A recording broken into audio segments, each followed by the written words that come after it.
Unless you've been living under a rock, you know exactly what the BMW M5 is all about. On this edition of Test Drive, the latest version of that Bavarian road rocket. The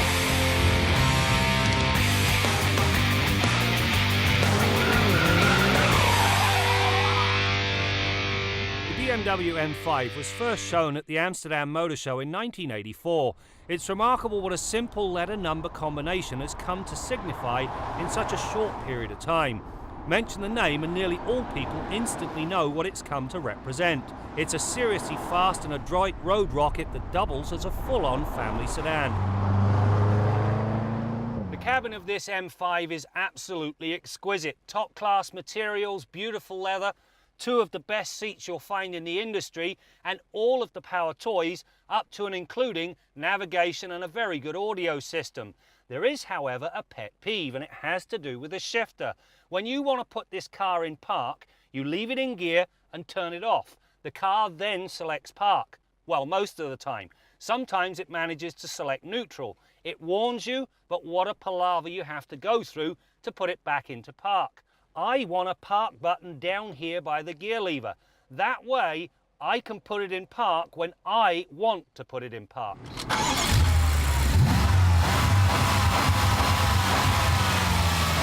The latest M5 is powered by a hellacious 4.4-litre twin-turbo V8. To say it produces enough power is an understatement. With the intercooled turbos blowing their not-so-little vanes out, it produces 560 horsepower. Now that is a big number. The torque, however, is what really grabs the driver's attention.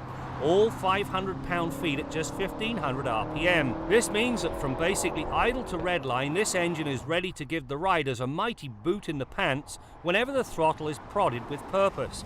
It also equates to a very fast rest to 100k run of 4.3 seconds and a blindingly fast 80 to 120 km/h passing move of 3 seconds flat. Now obviously, if you've got that much power under the hood, you've got to have the right brakes. These M5 brakes are enormous. The rotors are about the size of a dustbin lid and they've got 6 piston calipers biting down on them. The net result, this thing will pull about 1 G in braking force if you jump all over the brake pedal. Now that is prodigious. The better news is that the whole system is basically fade-free because of its size. That means if you do use this car to capability and you need the brakes, they're going to work. Perhaps the single biggest improvement is found in the transmission. Gone is that wonky single-clutch automated manual in favour of a delightfully smooth twin-clutch design that snicks up and down the gears with silky precision. No herky-jerky operation. Thank goodness. This time around the performance is superb and the shifts are as blindingly quick as they are smooth. This M5 has got multiple personalities and the driver can set it up exactly as he likes. Now to begin with, if I'm driving around town, I have everything in comfort. The engine, the transmission are in lazy mode, the steering and suspension is easy, and the stability control system's on. Now, if I decide to ramp things up, you go into iDrive and you can set up this M button. That means that I've now got sport suspension, sport steering, a more aggressive transmission, and I've got the M view in the head-up display. But then, when you want to go to a track, quite simply flip it over, select the M2 button. That then engages the MDM or M dynamic mode. This thing allows the back end to step out before the nanny corrects things. As I say, 3 very different personalities. The first is comfortable, the second is fast, the third, well, let's just say it's hyper.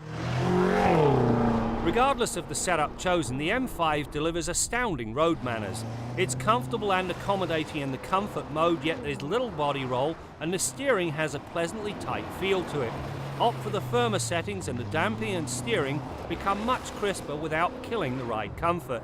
It comes together such that keeping the M5 on the driver's intended line is remarkably easy in spite of the cornering forces it generates when it's pushed to the limit. It is a large sedan that weighs 1,990 kilograms, yet the driver would never know from the feedback and precision of the drive. The M5 has always been one of my favourite cars, and purely and simply because you get 2 very different cars in one delightful package.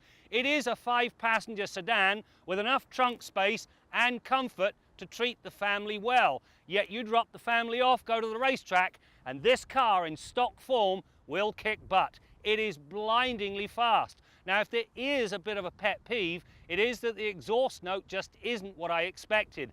I want more snap and snarl. I think I hear aftermarket exhaust.